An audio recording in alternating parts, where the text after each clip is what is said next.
On the spot news media, we got the latest news. We don't care about the views, we just representing right. Put local news internationally every night. On the spot, wave that Jamaican flag from left to right. Let's get it right, y'all know the type. We ain't dealing with the hype, we make it take flight. Yeah man, my viewers and subscribers, what a guan. A blessed and wonderful Wednesday morning to each and every person out there tuning into On The Spot News Media.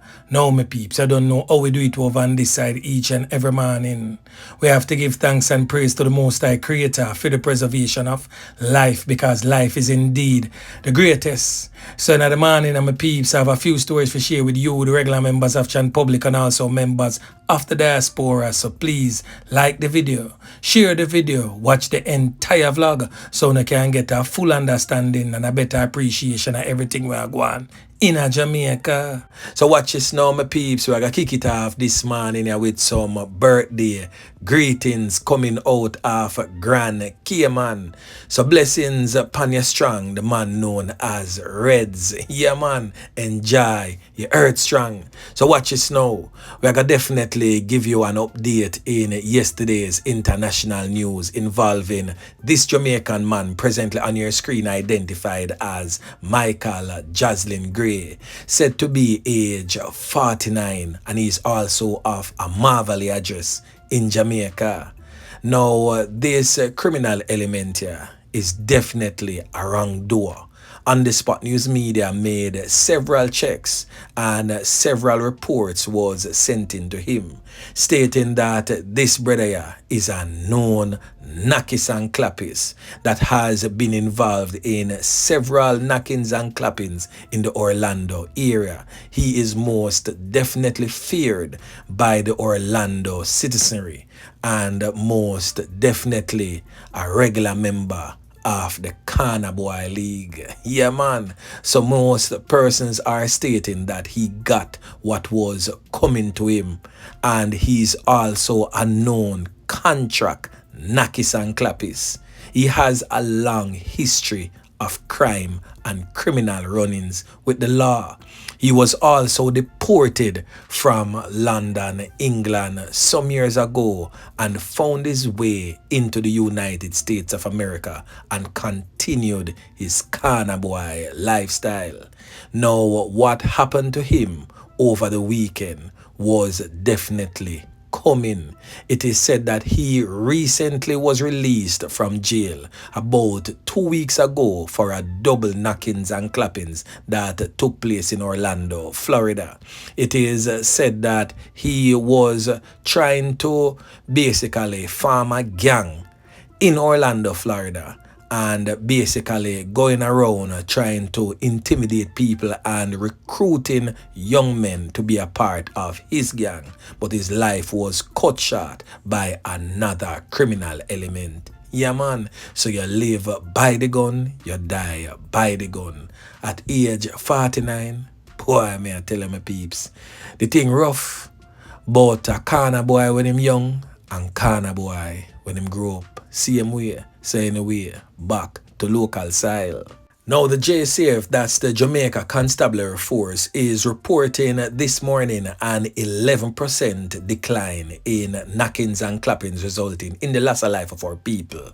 But as the country records nearly 60 knockings and clappings, resulting in the loss of life of our people in just 14 days. So do the maths right now for me, my peeps.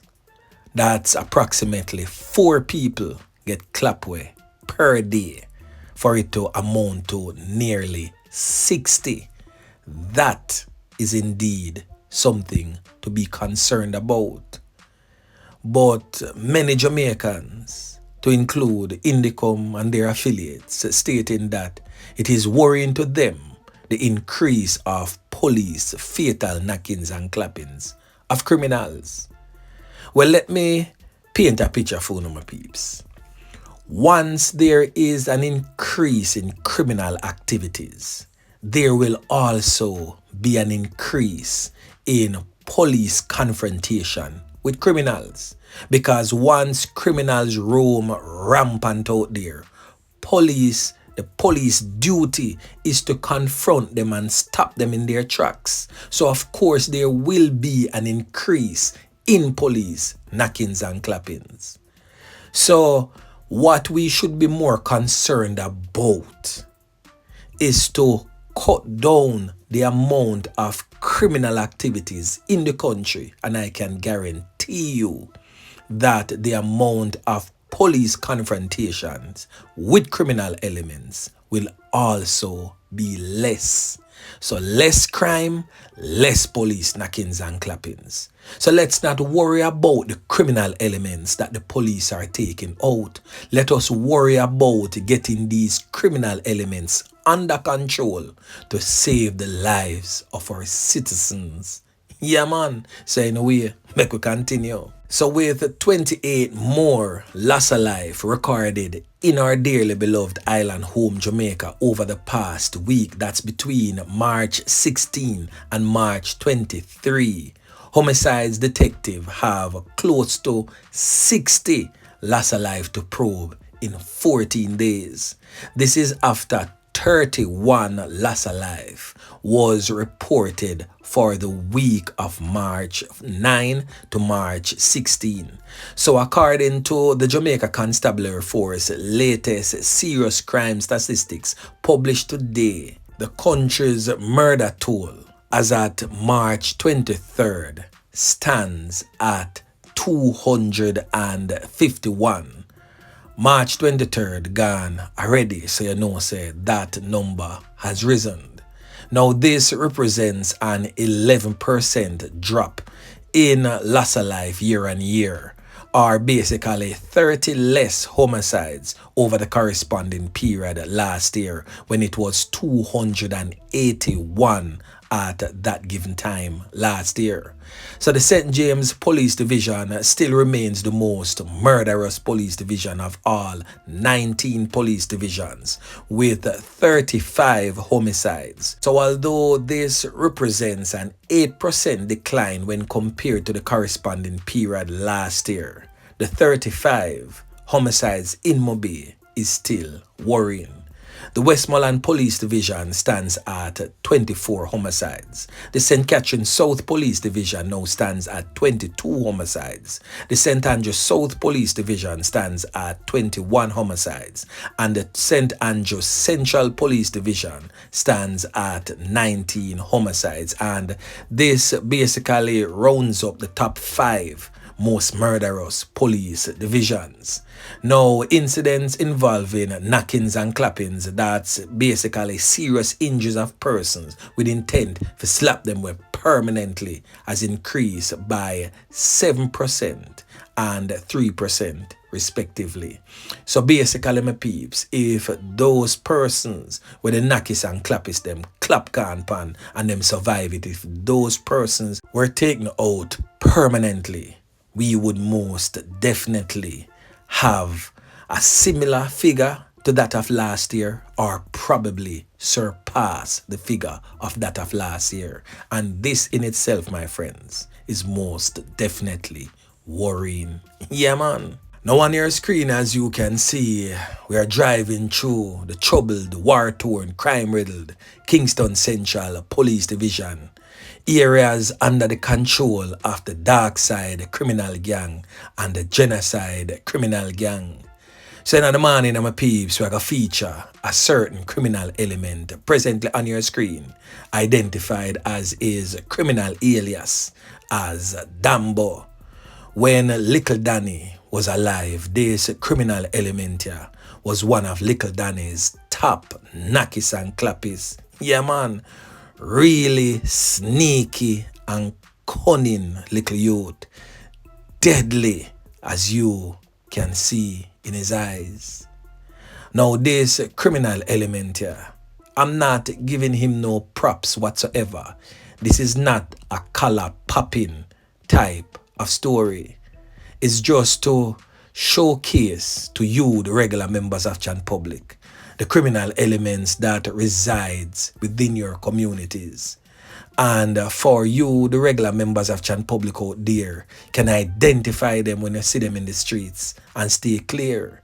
and also for members of the security forces who are very much unaware because some of these criminal elements are not known to police officers outside of the Kingston Central Police Division. And we all know that when them get hot, them do a lot of community and even parish hopping. Now this criminal element here is a known Knockist and ClapWeh. Now this other criminal element here presently on your screen identified as Omar. He is originally from the Price Lane community. Now back in 2021, he committed a knockings and clappings that resulted in the loss of life of a man on the grounds of the Calabar Infant and Junior High School. Now he did that particular knockings and clappings with another man from the Lissant Road community. Now in that particular case, them clap with the man with some whole heap of can and then use sharp instruments to mince up the man a certain type of way. Now police did grab him off, lock him down for about a year, and after that he got some bail. He was however ordered by the police not to return to the area as a condition of his bail. So what he did was to seek residence in the White House community of Westmoreland. So persons living in and around the White House community, be aware of this known criminal element here. Yeah man, and as the Montegonians would have stated, him start choppy line. So he is making strides in the financial aspects of the criminal underworld, making his money and still visits the Price Lane community in the Kingston Central Police Division from time to time. Now on your screen is a picture of Little Danny and Grimy back in the days. And you can see Omar in the back standing beside the man in the pink shirt, in the white t-shirt, blue jeans with a cup of liquor in his hands. So you can most definitely see that he is a part of the Darcsyde gang. And in this picture, you can also see Omar along the Foster Lane area in Southside with couple other Knockist and ClapWeh from the Lissant Road community. We are talking about man like Zaza, yeah man, from Last Street. We are talking about Zaza as one of Mario top Knockist and ClapWeh.